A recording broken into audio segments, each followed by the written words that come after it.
અંતરનો લાંભીનો અવાજ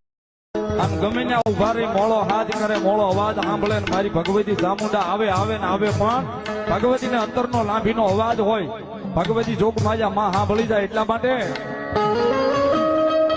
યો હાથ કરું ના આવજે રે મારી હાથ કરું ના આવજે